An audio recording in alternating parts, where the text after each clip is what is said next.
প্রিন্সের একজন কর্মরত আছি দীর্ঘ 6 মাস। তো সেদিনকার বিষয়টা হচ্ছে নবীন ঈদের উপলক্ষে প্রোডাক্ট ফ্রি দিচ্ছে। এখানে মার্কেট কর্তৃপক্ষ কারো কোনো ব্যবসায়ী কোনো অভিযোগ ছিল না। আর এখানে প্রশাসন লোকে যারা দায়িত্বে ছিলেন সেদিনরা মূলত তারা পরিবেশটা এমন হয়েছিল তারা তাদের দায়িত্বে ঠিক মতন পালন করতে পারে না। কারণ বিষয়টা হচ্ছে সেদিনকার পরিবেশ এত লোক ছিল, হুন্ডা ছিল, পরিবেশটা মার্কেটে যে একটা পরিবেশ থাকা দরকার সেই ধরনের পরিবেশ এখানে ছিল না। তো বিদায় এখানে প্রশাসনের লোক তাদেরকে নিয়ন্ত্রণ করতে না পেরে তাদের দোকান মালিকের সাথে কথা বলেছে যে দোকান আপনারা এরকম পরিবেশ হলে আপনারা দোকান বন্ধ রাখেন, কারণ আমরা নিয়ন্ত্রণ করতে পারছি না। এছাড়া এখানে যারা কিনতে আসেন দেশের সম্মানীয় ব্যক্তিরা এখানে কিনতে আসেন, তো তাদের গাড়ি এখানে পার্কিং করার মতন তখন সুব্যবস্থা ছিল না।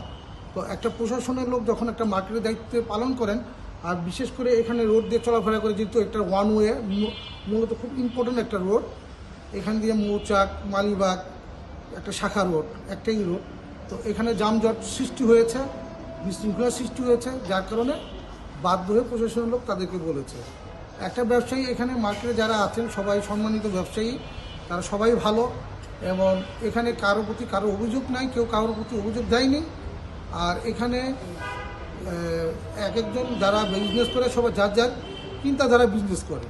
এখন তাদের এখানে আমার পাশে যারা ছিলেন তারা একটা পাঞ্জাবি কিনলে একটা ফ্রি, দুটা পাঞ্জাবি কিনলে দুটা ফ্রি। তো আমার কথা হচ্ছে একটা প্রোডাক্টের সাথে একটা প্রোডাক্ট কাপড় ফ্রি দিতেই পারে, কিন্তু কথা হচ্ছে সেদিনকার যে ঘটনা ঘটেছে সেদিনকে সারা বাংলাদেশের পেট্রোলিয়াম পদার্থ, মোবিল, অকটেন এগুলো সারা বাংলাদেশের মোটর পার্টস মার্কেট এগুলো বন্ধ ছিল। সেদিনকে তারা 5টা প্রোডাক্ট কিনলে সাথে মোবিল ফ্রি। তো এটা হওয়াতে এত হুন্ডা হয়েছে এখানে মোবিলের জন্য। মানুষ কোরবানিতে গরুর মাংস যেমন বিলি করলে ফকির মিসকিনরা যেমন যে বিশৃঙ্খলা সৃষ্টি হয়, একত্রবদ্ধ হয়ে গেলে যে অবস্থা হয়, ঠিক সেদিকে সেই অবস্থা হয়েছিল। যার কারণে প্রশাসনের লোক যারা দায়িত্বে ছিলেন তারাই বাধ্য হয়ে তাদেরকে বলছে এখানে আমরা নিয়ন্ত্রণ করতে পারছি না পরিবেশ। তারা থানাকে জানায় যে এখানে পরিবেশ হয়েছে স্যার, আমরা নিয়ন্ত্রণ করতে পারছি না, বিদায় আমরা এখন এটা বন্ধ করার জন্য তাদেরকে বলছি। এই হয়েছে সেদিনকার ঘটনা। তো কথা হচ্ছে একটা কাপড়ের মার্কেটে ওয়েল জাতীয় জিনিস এটা কি বৈধ কি না সেটা প্রশাসন দেখবে। কারণ এখানে কাপড়ের প্রোডাক্ট এখানে যারা বড় বড় ব্যবসায়ী করে তারা এখানে অনেক হাজার হাজার তারা কাপড় আছে, এখানে অনেকে অনেক টাকা ইনভেস্ট করেছেন। এখানে যদি একটা দুর্ঘটনা ঘটে যায় এই দায়ভারটা কে নিবে? তো এটা হচ্ছে বড় বিষয়। কারণ পেট্রোলিয়াম পদার্থ এমনি দেশের ভিতর ক্রাইসিস, বর্তমানে দেশের যে প্রেক্ষাপট। এছাড়া বড় বিষয় হচ্ছে আপনারা দেখবেন ঠিক প্রিন্স এবং এই বিশাল মার্কেটে ঠিক উল্টা পাশেই দেখবেন এখানে মইন মোটরস আছে পেট্রোল পাম্প, সেটাও বন্ধ ছিল। তো কথা হচ্ছে এখানে পেট্রোল পাম্প, মোবিল খুব বেশি দূরত্ব নয়, স্কাডান মোটর পার্টসের দোকান আছে মোবিল।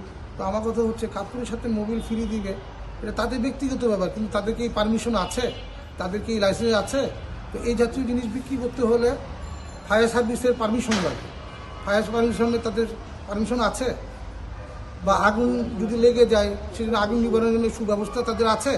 সেদিনকে তারা অফার দিয়েছে কোনো মার্কেট কর্তৃপক্ষর বা এখানে যারা প্রধান তাদের কোনো অনুমতি তাদের আছে যে আমরা এই জিনিসটা অফার দিচ্ছি স্যার, আমাদের কোনো আইন পরিবেশ বা আমাদের এখানে কোনো বিশৃঙ্খলা সৃষ্টি হলে আপনারা সহযোগিতা করবেন?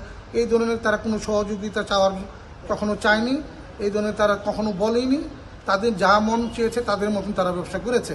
বাট এই যে পরিস্থিতি বিশৃঙ্খলা সৃষ্টি হলো, এই মার্কেটের অসম্মান হানি হলো, যে সুনাম ছিল এই মার্কেটের, এটা দায়ভার কে নিবে? এখন একটা মানুষের সম্বন্ধে আমরা যদি অভিযোগ দেই, বাজে মন্তব্য করি, অমুক এটা বলেছে, এই ধরনের মন্তব্য করাটাই ঠিক নয়। কারণ এখানে সবাই ভালো, সবাই সম্মানী ফ্যামিলির, সবাই সম্মানী ব্যবসায়ী। তো আমাদের উচিত সবাইকে একটা মার্কেটের সুনাম অক্ষুণ্ণ রাখার জন্য এবং সকলে মিলেমিশে কাজ করে যেটা ভালো হয় সেটাই করা উচিত।